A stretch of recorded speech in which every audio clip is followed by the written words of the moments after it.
தமிழ்நாடு உட்பட 5 மாநில சட்டப்பேரவை தேர்தலுக்கு பிந்தைய கருத்து கணிப்புகளை இன்று மாலை 6:30 மணி வரை வெளியிடக்கூடாது என இந்திய தேர்தல் ஆணையம் மீண்டும் எச்சரிக்கை விடுத்துள்ளது. புதுச்சேரி, கேரளம் மற்றும் அசாம் உள்ளிட்ட 3 மாநிலங்களில் சட்டப்பேரவை தேர்தல்கள் கடந்த ஏப்ரல் 9ஆம் தேதி ஒரே கட்டமாக நடைபெற்று முடிந்தன.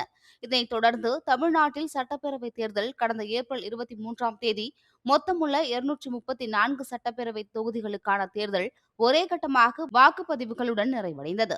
இதேபோல 152 தொகுதிகளுக்கு முதற்கட்ட வாக்குப்பதிவு 23ஆம் தேதி நடைபெற்று முடிந்த நிலையில், இரண்டாம் மற்றும் இறுதிக்கட்டமாக 142 சட்டப்பேரவை தொகுதிகளுக்கான வாக்குப்பதிவு இன்று காலை தொடங்கி விறுவிறுப்பாக நடைபெற்று வருகிறது. மேலும் மாலை 6 மணி வரை வாக்குப்பதிவு நடைபெறும் என்றும் எதிர்பார்க்கப்படுகிறது. இதனிடையே மக்கள் பிரதிநிதித்துவ சட்டம் 1951 பிரிவு 1264 ஒன்றின்படி தேர்தல் வாக்குப்பதிவு நடைபெறும் காலகட்டமாக ஏப்ரல் 9 காலை 7 மணி முதல் ஏப்ரல் 29 மாலை 6:30 மணி வரை கருத்து கணிப்புகளை வெளியிட தடை விதிக்கப்பட்டுள்ளது. இந்த நிலையில் இன்று மாலை 6:30 மணி வரை தொலைக்காட்சி உட்பட அனைத்து ஊடகங்களும் கருத்து கணிப்புகளை வெளியிடக்கூடாது என்றும் தேர்தல் ஆணையம் மீண்டும் எச்சரிக்கை விடுத்துள்ளது.